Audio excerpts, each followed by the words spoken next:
Hi, I'm Sharon Prince, and this is my Global Awareness Project. I'm going to ask you to do something that may seem a little weird at first, but just bear with me, alright? I'm going to ask you to imagine a concentration camp in any part of the world.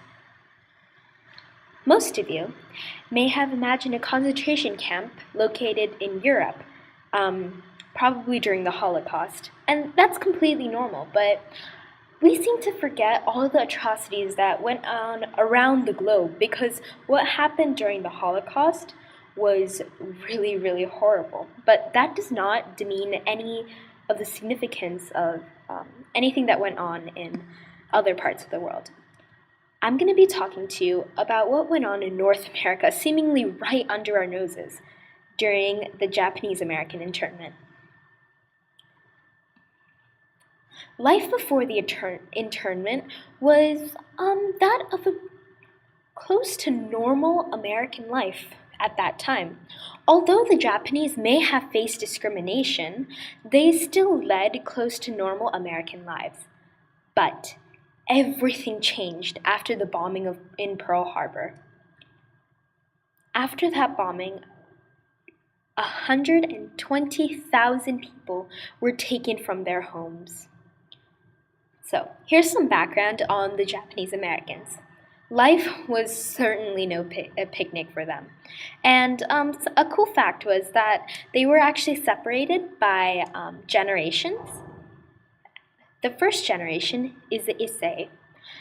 These people chose to live and work in the U.S. They chose to raise their children here.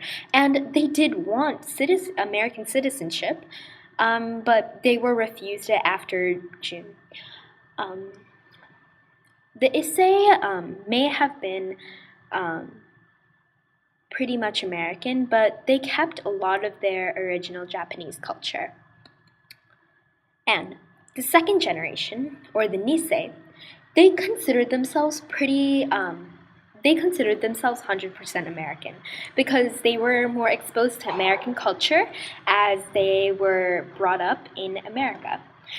They did have a lot of opposing views in relation to Japan, but they weren't allowed any American citizenship after June in 1933. After the bombing in Pearl Harbor, they were treated like criminals. Ignorant people were afraid of the Japanese without any cause, and all of this riots and uprisings caused Franklin D. Roosevelt to issue Order 9066. And it stated that anyone of Japanese descent in 48 hours had to prepare for internment. Franklin D. Roosevelt himself called these camps that they were sent to concentration camps. You could only take the possessions you could carry, and no one would tell you when you would be permitted to return home. Sound like a bad dream? This is a quote from one of the people that suffered internment, and they were only given 48 hours to take any possessions they could carry, and they were not told what would happen to them. 120,000 people were taken from their homes.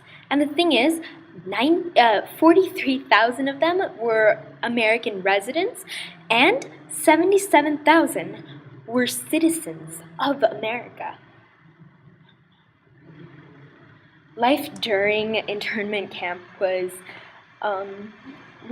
absolutely horrible. They had to live in barracks behind barbed wire fences, like animals. They were denied the simplest of commodities, and soldiers and sentries killed people because they supposedly were causing trouble. A lot of the Japanese Americans turned to recreational activities, for example, baseball, to take their mind off of the horrible things that were happening to them, to turn to a better future. They were given the food that the army people were usually fed, and they were stuck for 4 years in 10 camps around the U.S. Here are some of the pictures of what a camp looked like. The picture to the top left is what a typical camp, the layout of a typical camp, while the other picture is a picture of what a room for a typical family looked like, whether it be a family of 5 or 2. They waited in lines for the simplest of commodities you and I take for granted. And the camps that they lived in were no better. The camps were spread across the US, and the temperatures ranged from extremely harsh winters to blistering summers, as some of the camps were located in the desert, as you can see.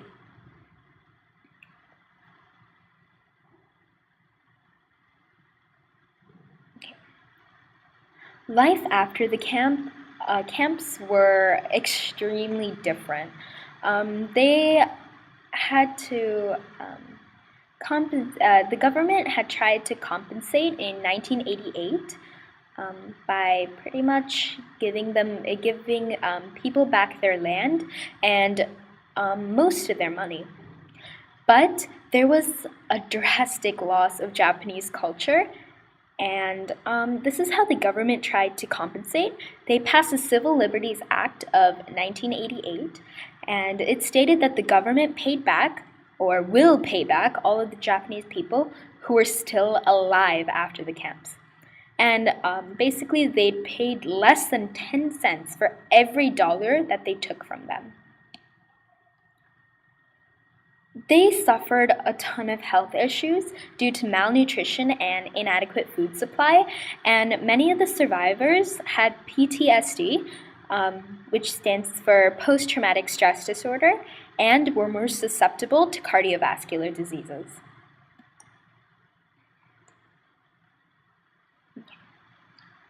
The takeaway.